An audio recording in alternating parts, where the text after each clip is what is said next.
All right. Welcome to another edition of The Hidden Truth, revamped with your host, Prophet Torrin Leak. We are live tonight via Spreaker Podcast and Facebook Live. So you have a chance to view and tune in two different ways, and you'll be able to pull us up on demand after this on Spotify, iHeartRadio, Alexa Icon, Google Podcasts, Apple Podcasts. Any way possible, you'll be able to find us.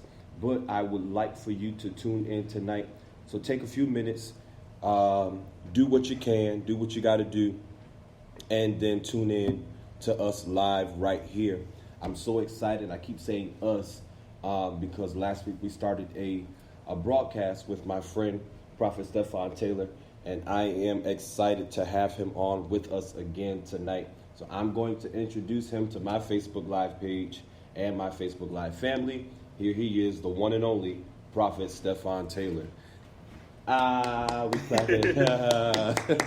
This is our inaugural run. I'm so glad to be in front of this live studio audience of angels. Glory to God. My God. All right, so this is what we're going to do. I'm going to allow, for those of you who don't know Prophet Taylor, which I'm sure everybody knows Prophet Taylor because he is the greater one.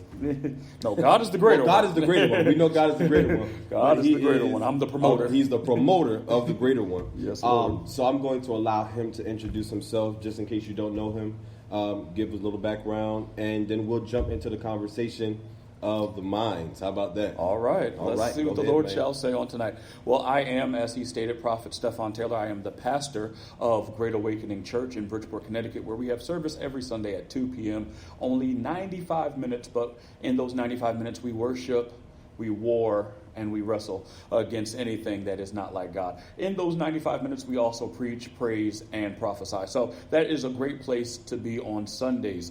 Also, I have a plethora of experience, which I'm sure we'll get into. I've already been the trustee. I've already been the adjutant. I've already been the administrator.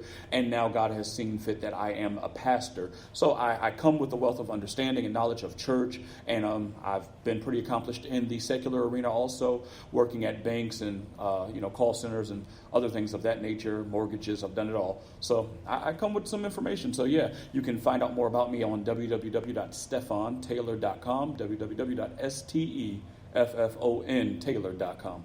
All right, and with all of that background, I'm so glad we were able to get you before T.D. Jakes did. And he's looking for us. I want to be able to say I knew Steffon Taylor before he got to the Potter's house. How about that? Amen. So listen here. Tonight we're gonna pick up what we started off talking last week, which last week's broadcast did not go the way we wanted it to. So this is why we're back here again this week for a double feature. And we're just going to dive into the conversation of talking about leading millennials who are in leadership. And last week we began to talk about a few things that kind of gave us more insight concerning the word millennials. But I want to start this broadcast off with a game that we're both familiar with as Bishop George Bloomer would on his broadcast. And we're going to start off. I'm going to throw a few words out there for you, and you give me the first thing that comes to your mind when we give those words. No matter what I say, y'all, I'm saved. No matter what I say. All right. So with that being said, let me hold my hat. Glory to God.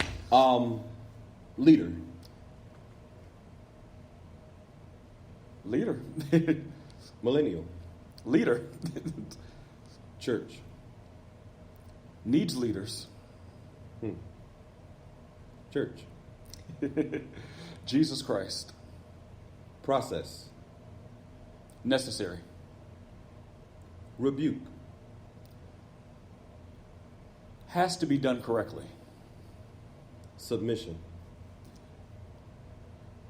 The correct process. Bathroom.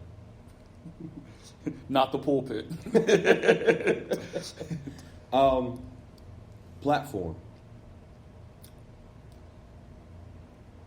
That which God will create for you if you are patient. I think this will be my last word. Humility. Something I don't see enough of. All right. Bathroom. Somewhere I don't have to go right now. All right. I'm going to tell you why I said bathroom twice. No, did I say it 3 times? Twice. Said it twice? All right. Bathroom. I said it twice simply because I come from... I'm a millennial who comes from the era or the age of proving yourself. Right. Even after you said God has called you. Right. And not being able to just say, oh, God called me, and the next week I'm up preaching my initial sermon. Right. Or I'm creating a platform for myself. And we're living in an age where God called me on Sunday. By Friday, I got a briefcase. I got ministry cards. I got ministry cards, and I'm already looking for the next engagement before I've even gone out to my first engagement or have even stepped before the people in my own local assembly who don't even know that I'm called. Right. What would you say about the beginning stages of your ministry? Beginning stages of ministry. So my ministry, as we would say, is my personal ministry. Mm-hmm. And my personal ministry starts off with me. So at 13 years old, Bishop Michael Dinsmore handed me a microphone and told me I was called to preach. At that stage, not only was I not wanting to do it, at that stage I felt like I was inadequate to do it.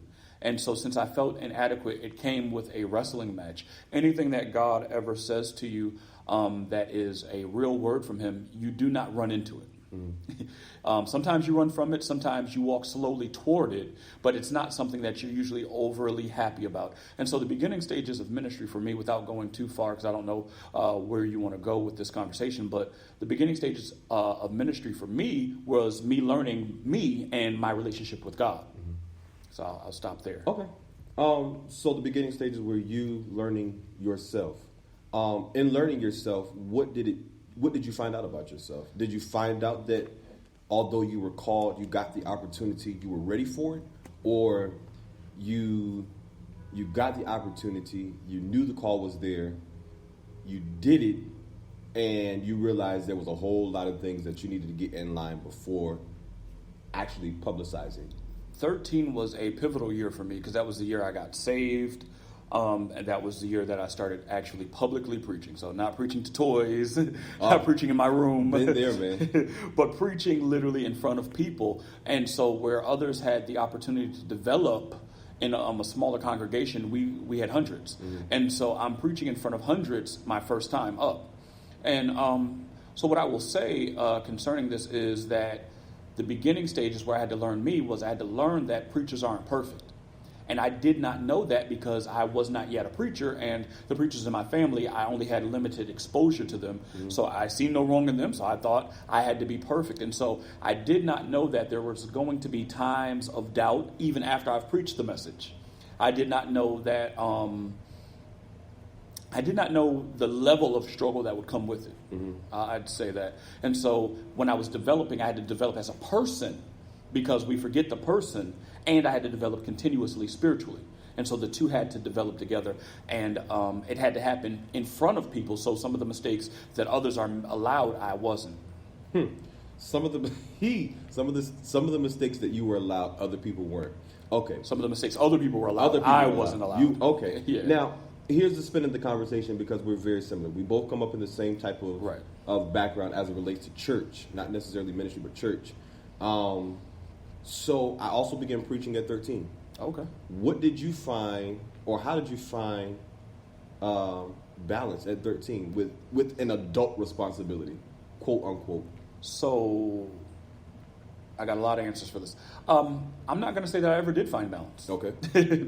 I'm not sure that we are supposed to really seek balance. And so in that, I learned to just be the same person continuously. Mm-hmm. So I was the same person. Had my first job at 17. I was the same person on my job at 17, as the same person at school, as the same person in the church. And so I think, if anything, I learned to be consistent. And I understand the question, but sometimes everyone does not understand what balance is. Mm-hmm. And so how did I balance the responsibilities? I still enjoyed my life. I still went to the movies. I still had friends. I still watched TV. I still listened to music. Didn't listen to any secular music back then. Not one bit, not one drop, not one tittle. Nothing. And when I say secular, I mean even things that said they were gospel. I didn't listen to because they were secular sounding. But with that being said, and that's another conversation. No, just and those two people with the same name, But anyway, and may the Lord be glorified. However, with that, I just learned that I had to be consistent and I had to continue to have a life outside of it. My whole life. Because at 13, I started preaching, but my engagements, I think I only had 2 for that whole year. Okay. I did not get into a flow of preaching until 15. And that's when that flow was like, okay, let's come to New York. New York wants me. Okay, let's Connecticut. Okay, now other people outside of New York and Connecticut, in Connecticut still, but outside of my local church wanted me. And so that's when we started having to be able to now understand that this is something that God is calling me to do. Not just because people were calling me. So in between that process when nobody was calling me, I had to really assure myself that this is the will of God. Not just because my bishop said who I love, but I had to make sure that this was what God was calling me to do. And I already knew it, once again. Like David, I was prepared with the sheep on the backside of the mountain. Wow. So if I brought in my sister here, she said one time at my pastoral anniversary, she said Steffon would come in preaching and blow my high. So I was preaching to my sister who was high. I was preaching to my wrestling toys. I was preaching to the TV, And so that was just in me. It was ingrained. I loved it. But when the moment came to actually operate in it, it was scary. It was rough. Some people felt like I was pushed in front of them. So, you have that sibling rivalry, as we like to call it. So there was a lot that came with it that I had to learn on the job. On the job training is what my bishop would call it. Right, on the job training. And I think even at that particular age, there were a lot of disadvantages. And just because I forgot, I also was going through puberty at the time. I know we don't like to talk about that in church, and I'm in this sacred space, but also going through puberty. And so some of the feelings that I thought that would be cloaked because I'm a preacher now were not cloaked. Absolutely. And see, and I'm glad we can actually be real. This is called the hidden truth. So we talk. We are a not necessarily a controversial platform, but we talk about taboo things. Real, yeah. And the reality is that anointed or just simply saved, sitting in the pew doing absolutely nothing, your flesh is still awoke. Listen, your flesh is very woke, and I've been honest about this. Is that all of the mistakes I've made, all of my public mistakes and hidden mistakes on the hidden truth, praise the Lord, have been in church because that's all I know. That's I've never stepped foot in the club. I've never. I can't say I ain't never drank because I did. But there's just certain things that you never certain arenas and platforms I've never entered into, and that which I did it from the church and in leadership because again I began in leadership role as a child. Right. My first drink was with the Saints. Okay. And so now we have different theology, and so it is what it is, But my first drinks was with the Saints. Okay. The praise and worship leaders, Hey. And I'm not even talking about from my church, so if you know what church I grew up in, that's not the Church of the Saints. I was actually in my 20s when I had my first drink. So, yeah, but mind you now, look how long I've been preaching. It's been over 7 years at that point. Mm-hmm. And so with that, with the praise and worship leaders of other churches in this area, and so you have to understand that there is a balance that is incorrect, but then there is a balance that keeps you sane. And so that's why I always make the difference, because when we look at the balance, we use the scales, and we have the two different sides. With the two different sides, what do you put on the other side of holiness? Nothing. Because nothing will ever balance out holiness. However, there are things that we have to make sure that we understand scripturally correct, which at 13, you don't know much. And so I keep pointing to that where Daniel said that there was a beast coming out of the sea. I thought there was a beast going to come out of the sea. I read Revelations, and I said there's going to be some creepy, mystical beings that are going to start coming. And I was looking for that, not knowing, because I did not have the next level of knowledge. So I'll stop there. All right. For those of you who just tuned in, this is The Hidden Truth, revamped with your host, yours truly, Prophet Leak, and our special guest, Pastor Prophet Steffon Taylor of the Great Awakening Church in Bridgeport, Connecticut. Do me a favor as you're coming in, share the broadcast, tag your friends, send it to them via inbox, tell somebody we are on live here on Facebook Or if they don't have Facebook Live, they can listen to us via Spreaker on the Hidden Truth Revamp on Spreaker Podcast. Feel free to ask any questions. We can see your questions as they come in. As you come in, we're talking about leading millennials, and we are well into a wonderful start of a conversation that is well needed, and we are going to uncover and tackle some other topics. So tell me about your, because last week we began talking. You started in ministry as the cameraman. Yeah, I actually, before we had cameras, it was audio visual, but there was no visual. Audio visual with no visual. Audio visual with no visual. So I started off selling tapes and CDs for the church, recording the services, making sure the microphones were right, as you might have found out tonight. Right. So, this is what my arena was. I loved cameras already, so that was the regular passion that was in me. But now I was able to begin to help the facilitate ministry. From there, we moved from the sound booth to being a trustee. I was the co-chairman of the trustee board. So now thousands of dollars were going through my hand, and I was a responsible young man. And I still was. I was about 18, actually, when I was the co-chairman of the trustee board. So, once again, another responsibility, maybe even bigger in some cases than preaching, Absolutely. Because, preaching is, okay, I don't like them, never go back. But when somebody embezzles thousands of dollars, what do you do? And so I had to be trusted on that level with finances for a church, a rather large church in this area, because large changes from demographic to demographic. And so, with that being said, I was co-chairman of the trustee board. Very serious level of responsibility there. With that, I was kind of parlaying between two roles at that time, because then I started becoming a little more serious as an adjutant, traveling with my bishop. That ceased. Then I moved into a role back and forth a couple of times in the youth ministry, doing different things with the youth ministry. Became a full, I guess you could say, full adjutant or armor bearer for some of our older saints. It's one and the same. Did that until I became the chief adjutant. So that's the top, bless you, Thank you, top adjutant. So I was there. I was responsible for even more stuff until Bishop sent me out to pastor. And he sent me out to pastor a church. I was just interim pastor. I know most people remember that season. Mm-hmm. I was interim pastor for 5 months while the pastors decided what they were doing, because they were moving from Connecticut to North Carolina. Okay. They've decided to fold the church after seeing some level of growth. Here comes your question about submission. I said, well, Bishop, I'm going to start a church. I planned a service. If anybody is a Steffon historian, the day I got the call on a Monday. Steffon historian. I got the call on a Monday. I had a service. I think it was called Double Portion. It's a green and white flyer. I don't think you can see my pictures anymore on my page. But I got the information that they wanted to close the church on Monday. I said, okay, cool. that you guys, it's your church. I was just interim. I was just trying to help. Mm-hmm. But I grew the church on some level, because I was left with 4 people. Wow.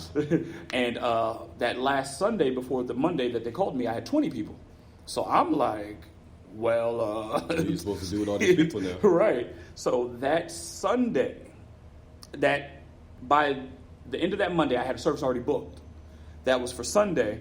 Sunday, I had it on East Main Street, where Rose of Sharon is now. Okay. So I had it there. Great turnout. But before that moment, I said to Bishop, okay, I'm going to make the announcement. He said, what announcement? I said, that I'm going to be pastoring. He says, did you pray about it? That's all he said. Did you pray about it? I said, darn. He says, you never want to birth something out of a splinter. You never want to birth something out of dissension, because God won't bless it. I needed no other answers. I did not pray. I just looked at the fact that there was a need. And, nowadays we'll debate about everything. But I looked at the fact that there was a need. Mm-hmm. I said, since there is a need, since I'm already doing it, I'll just continue. He said, no, son, you got to hear from God. So I went back home, which most people are like, oh, my God, why is Steffon back? Right. Went back home while I prayed about it. Mm-hmm. Stayed there for roughly 2 years. Then we birthed Great Awakening Church. But the submission was in the instruction. The instruction was, did you pray about it? And I don't know if God told him I didn't pray, or if he was just asking a simple question. But it hit me like a ton of bricks because I didn't pray. And the Bible says, acknowledge the Lord in all your ways. All your ways, yeah. So I'm about to take on a God task without God. Mm-hmm. So in the submission, I said, okay, I'm not going to do it. Had the service, wonderful service, swallowed my announcement. We got through it and showed back up. We were in Norwalk at the time. Showed back up in Norwalk for service on Sunday like nothing happened. Okay. And I like what you said. The instruction came from your leader, but the instruction wasn't an instruction. The instruction was actually a question. Yeah. And I think sometimes we have to hear what God is not saying. Right. Not only hear what God is not saying, but we also have to hear God in our leader. Yeah. Because a lot of times what individuals do, and this is kind of like a segue into my next question, with the level of submission and the accountability that you had, how hard did you find it to go back home and submit? For me, none. It was the easiest thing ever for me. The burden that I had, not even the struggle, because my leader said it, I'm going to do it. Mm-hmm. The burden I had was because I don't know where these people are going to go. Right. So some of them, and I did give a suggestion, but who follows this? Either we following you or we're not following you. Right. And so they went their own ways. Some of them are now, we have partners at Great Awakening Church. Some of them are now partners at Great Awakening Church. And, that's a level of faithfulness that I haven't seen in years, where people will wait 2 years mm-hmm. for you. They're like, hey, if you ain't starting, I ain't doing it. Wow. But with that, there was no struggle for me. There was no struggle. I think my presence back at my home church disturbed more people than I was disturbed. I'm sure it did. So yeah, it's like, why he back to and I even remember it's there because everything we do is on Facebook Live. So if you go back long enough and listen to Bishop long enough, it's possible that on one of those Facebook Lives you'll hear where he said, "Let me address it. You guys are wondering why Steffon's back," mm-hmm. and he was like, "Because I told him to come back." And that's where it came from. Because, he understood the level of instruction he was giving. Mm-hmm. So if it was going to be a splinter, if it was going to be anything birthed out of dissension, if it was going to be anything that was birthed out of whatever, he wasn't for it. And so the instruction was, if that's the case, come back home. And so I came back home. So it was never a struggle for me. Whenever, for me, something is that clear. Would you talk about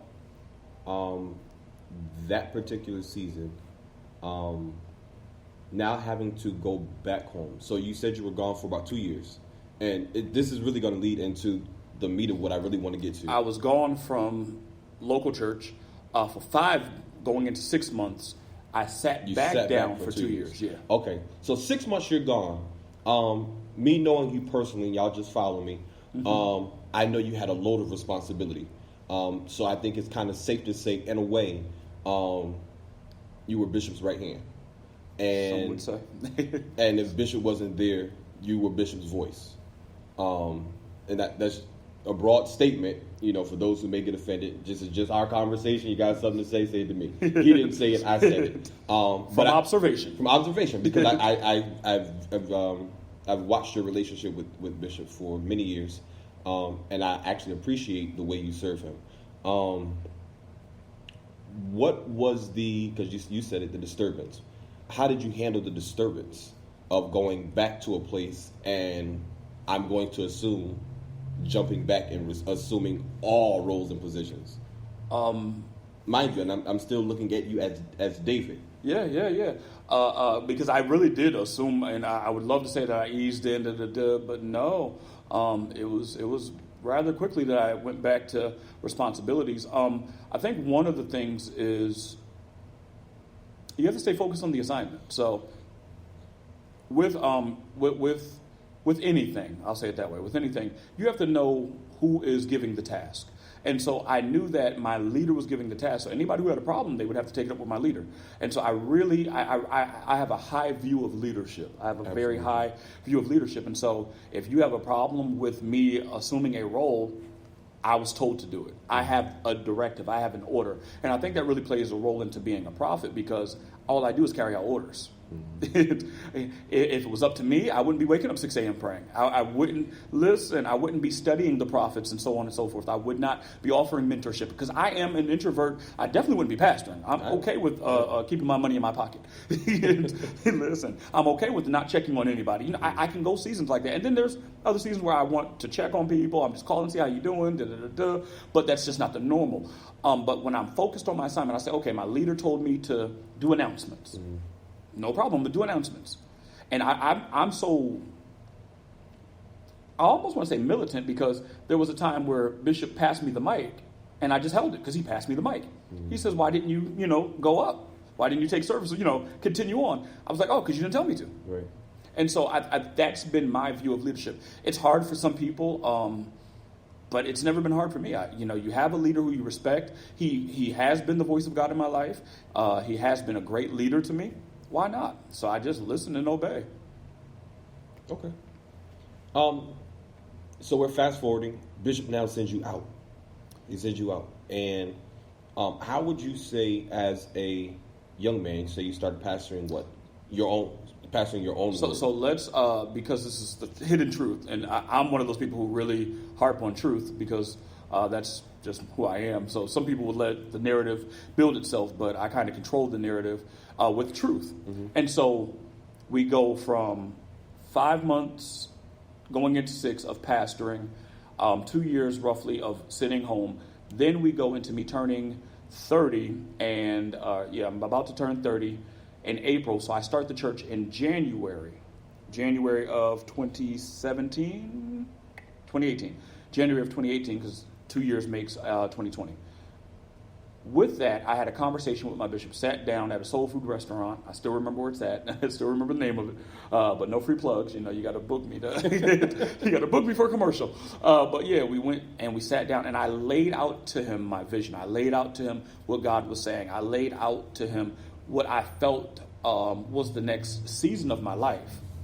And he gave me his blessing in that conversation. I even unraveled my plan for it. And so my plan was to start revival, see the response from revival, because, mind you, I've had people who were scattered, some that I probably won't see again for a while. Mm-hmm. However, I also, my desire is to lead. My desire is to lead in a different capacity. So I explained it to him. He understood it. He gave me his blessing in that conversation. At that point, I had no church mission, no church vision, none of that at all. Literally none of that. I just was seeking out to start a revival. Okay. I did revivals on Sundays, so now that's where I think the Lord was strategic in giving me the Sundays, because this would then parlay into my church time that it is now. So we've been having service. October would have made 2 years since we started the revival. Mm-hmm. And so we started there, and the whole month of October, we had services Sunday every week, and people were blessed. I mean, we had a great crowd for that month, and we just did it. And people, started coming regularly, committing. People asked, could they tithe? Okay, we did it for November. That's when God started talking about the church. December, I had an interest meeting for those who wanted to join, just those. Okay. And they were okay with it. We prayed about a name. God revealed it to me. I unveiled it to them. They were okay with it, and we moved on. In January, we had our first service. Awesome. So that's the truth that we start from, because he didn't technically send me out. He just blessed me to go out in that case. So as a young pastor, mm-hmm. what are some things that you are experiencing right now? Not right now. Ooh. Not right now. From your beginning. Because now you're coming into, first of all, establishing a work. You're a young pastor, and you are working, mm-hmm. and you are not married, mm-hmm. and he's not married. just a plug for the prophet. 203. No. If you like my voice on speaker. you have all of these things that are either working for you or working against you. Mm-hmm. How did you navigate now starting a work as a young man?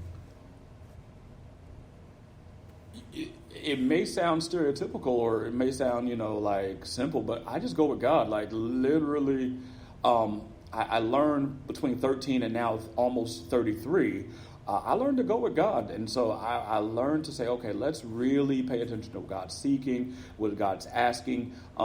Some of the things that, once again, I thought a preacher, especially now a pastor, not just a preacher, a pastor, should have, like a wife. God was like, hey, you can wait on that, or you can go with me. Right. And so I decided to go with God. And so I think that was really the thing that I kind of built my life on.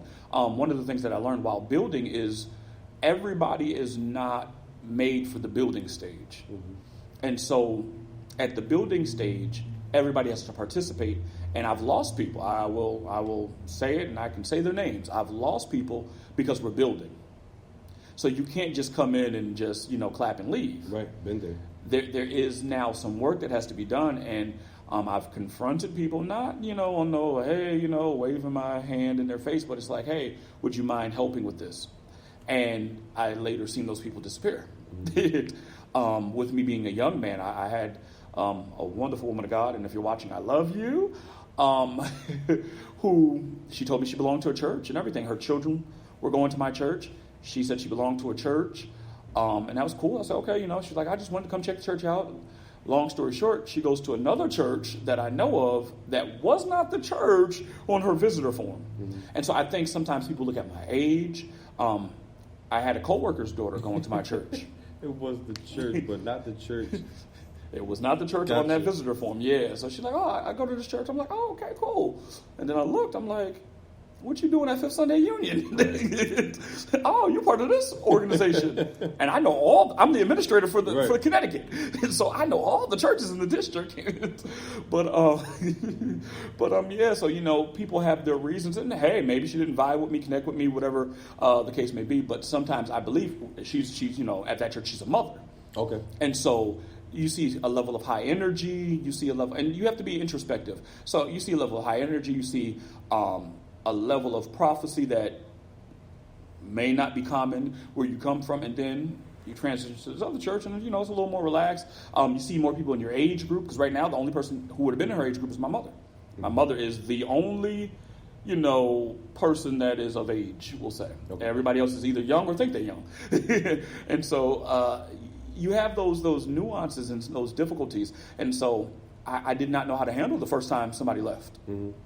I did not know how to handle the first time that somebody left, came back for prayer because their child needed healing, and then left. But what I did was I kept my connection with my leader, so I would call him, and even if he could not give me advice because he does not understand fully the millennial struggle and how we are expressive and how we react. So Facebook, like to him, is just a ministry tool, but for us, sometimes it's a venting tool. It's a venting tool. And he will never understand that. I'll get into that story maybe later. But he doesn't understand that. And so sometimes he wasn't the first source of conversation that I would have. Sometimes I would have to just take it to God. Now, I don't have a lot of, people that I talk to, but sometimes it's like, hey, God, listen, I don't know what to do. But we oftentimes, in our roles, because we're young, because we're trying to establish, have to play the nice guy, because the truth of the matter is you still need people. Mm-hmm. People are the economy of the church. And still another quote from my bishop, God's greatest commodity is his people. So at some point, I have to be okay with not being the preacher, but being the pastor. And so the preacher is the person that comes in, excites the people, and leave. The pastor is the person that stays and walks through certain things with people, learning about different temperaments. That was probably the biggest thing that I had to learn in my first year, that some people, no matter what you say to them, no matter how you try to motivate them, no matter how you encourage them, they're not going to do what you ask. And so when you talk about, partnership, and you talk about, because that's one of the three tenets, if you will, of Great Awakening Church, when you deal with partnership, you have to be a contributor, and some people just don't want to contribute, whether that be with their time, whether that be with their talent, or whether that be with their tithe. Some people, no matter what, will not contribute. And I've had to now, coming into my second year, I'm starting to become okay with that. Time, talent, and tithe. Just wanted to put that out there for you guys. Blessings to my overseer. God bless you, Pastor. Thank you so much for tuning in. She is my overseer. She is my mom. And she is watching. Thank you so much, Overseer Leak, for tuning in tonight. So let's get to present day.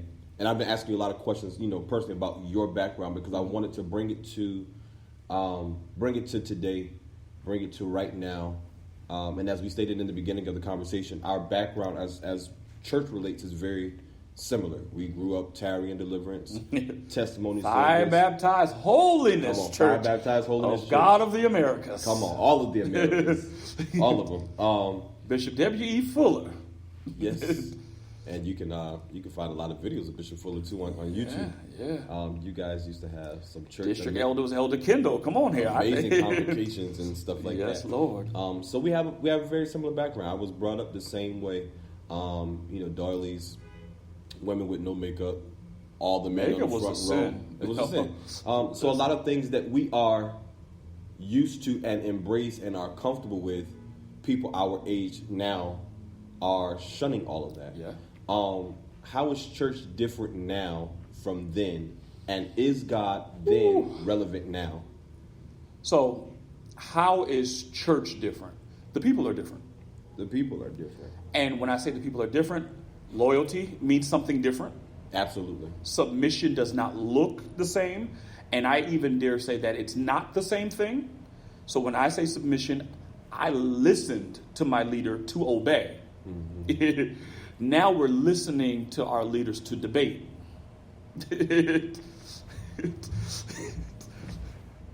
All right. We're listening to debate. We're listening to debate. Okay. And so we end up in conversations where I don't like the instruction and I don't feel like it would be this way. And oftentimes I find myself saying, people in the Bible would not be healed without spit. People in the Bible would not be healed without dipping in dirty water 7 times. Mm-hmm. However, sometimes the instruction may seem foolish. The instruction may be something you don't like, but the instruction is where you can prove your submission and you can get whatever it is that God has promised on the other side of this. Mm-hmm. But it looks totally different. I have 95 minutes of service. And so one of the things that, 95 minutes, and we get it done. But in 95 minutes, I've learned that no matter how short my service is, there are still going to be some people that's too much for. That's true. Now, obviously, they're Gen Z, so they're the generation under. Mm-hmm. And they were saying how church takes too long. Now, 95 minutes, and that's a long time. If I'm preaching, that's a guarantee. Mm-hmm. Now, if somebody else preaching, we tell them what we look for, and may the Lord watch. But for 95 minutes, we're there, and a young person's already saying that's too long. So we're living in an age of 1 minute ministry. Mm. And so in 1 minute, they can get ministry and feel like that's enough. That's how people have changed. I'm talking about how people have changed. And so that has a direct reflection on the church. So in 1 minute, Michael Todd has already encouraged them. In 1 minute, a Snapchat praise break has gone viral. In 1 minute, we get these 1 minute clips, and they're just all the encouragement some people need, where they're losing out on community. They're losing out on true directions. They're losing out on the opportunity of being pastored. They're losing out on opportunities that they don't know of. And so with that being said, people have changed and people are settling for less, which is causing the church to try to become creative. And I'm not sure that all creativity in this moment is really coming from God. We're really trying to keep our lights on and our doors open. And that's real. We're on the hidden truth. That's real. Mm-hmm. But even with that, we have to stop catering to people who really don't want God. I think that's really what it comes down to. At 13, and you can say, hey, you was raised in a Christian church and Christian home and all of that, which is true, but I wanted to be a Muslim. I liked what I saw out of the men from the Nation of Islam. I watched Louis Farrakhan. I don't watch him anymore, but I see a lot of Christians are now, and they can't decipher some of the stuff he's saying. But I watched Louis Farrakhan. I looked into the Quran because it said it was holy. And so with that being said, I was thinking about other avenues. I was testing other avenues. I still kind of entertain, not that I would go down these roads, let me make it clear, but I entertain the other conversations because now I'm secure in Christ. And so I can explain why he's, greater than Zoroaster and why we still believe in him and why the Jews are wrong and the Christians are right. And, we can go through all of that, but people have changed. And so people are not, at 13, I didn't have to I didn't have to really look far for God. I knew I wanted him. And so my desire created a pursuit for him. And I think a lot of people are missing that pursuit. A lot of people I was dealing with on Sunday, moralistic therapeutic deism. And what that is a phrase that was coined. And what it's to say is that is the state of most Christians in America. We want something that's going to make us feel good. And we feel like as long as we are good people, not holy people, not Christian people, but just good people that will live a good life and God will accept it. And he's just worried about morals, not anything more than that. And then the church only exists to make me feel good. Mm-hmm. And I think that is an accurate statement of the church in this day and age. We have to get over it. We have to get through it. And we have to be okay with the fact that the day of mega ministry is probably ending. And so the day of mega ministry is probably ending. Segue. I'll revoice the second part of that question I just asked. Is the God of yesteryear, church as we knew it, is that God still relevant to today's church? So, not that it's a different God. I was about to go there. Yeah, from not my that it's a different God. Simple, humble understanding of who God is, because he is a simple being, but yet complex. We do understand one thing. He's the same yesterday, today, and forevermore. And so there still has to be elements of who he was as we go forward. And so you'll look in the tabernacle and you'll see some things, but then you'll look in the temple and you'll see some of the same things, because there's some things that you just can't get rid of. As I was preaching last year, a message, remember the altar. Oh. You cannot forget the altar. No matter how far we get, no matter how progressive we get, no matter how new we get. I preach in jeans and a t-shirt most Sundays. That's what I'm comfortable in. But I still have my robes and I still got my, prayer shawls, and I got all of it. But we cannot forget the altar. So there's certain things that will always be relevant when it pertains to God, and there always must be there. There must be a place of prayer. He says, my house shall be called the house of prayer. So there has to be prayer there. And so there are some things. So is the God still relevant? Yes, he's the same. That same God of yesteryear is relevant today. And I dare venture to say how he's relevant. He's still moving in the same ways. So the only thing that's changed is us. And once again, as I said, people have changed, so therefore church has changed. Mm-hmm. And so with us, we're coming to now another understanding of God, another revolution of God, another side of God. Moses knew God in one way. Let me bring it to the Bible. Moses knew God in one way, right? Mm-hmm. Before he was in the cleft of the rock. But after he was in the cleft of the rock, he now knows God in a different way. What changed? He saw a different side of God. And so I think what we're starting to see is another side of God. The spirit of this age, let me just be the prophet for a quick second. The spirit of this age is as follows. We are in now the information age. And that's the spirit of this age. And so what the battle is for information. Mm-hmm. I've been watching debates recently on, did Jesus Christ really resurrect? And how can we prove that? What is the medical evidence? What is the historical evidence? And so this is what we're fighting, information. In a moment, somebody can pull up my whole background. Mm-hmm. They might have to pay for it. They might not. I don't know. But, we're in this age of information being everywhere. And so with information being everywhere, we fight a different fight, because if 20 years ago, somebody said that they had a great revival and there was healing, bless you, and there was healings and this, that, and the other happened, and they gave the date, we just took it. Now, while I'm saying that, somebody's Googling it. Hey, Pastor, on January 25th, you said there was a great healing in this revival, but I see that here you was on vacation with your family. Right. You posted a picture on Facebook, And so we're in a different age. There was actually a story. I was supporting a preacher, and this lady got up, sporadically. She's prophesying, speaking tongues. She said, there was a great revival on these lands, X amount of years. In the year such and such, there's a great revival on these lands, and God's about to bring it back. And she's just all into it. One of the kids in one of the rows near her was actually literally Googling it while she was saying it, and could not find anything.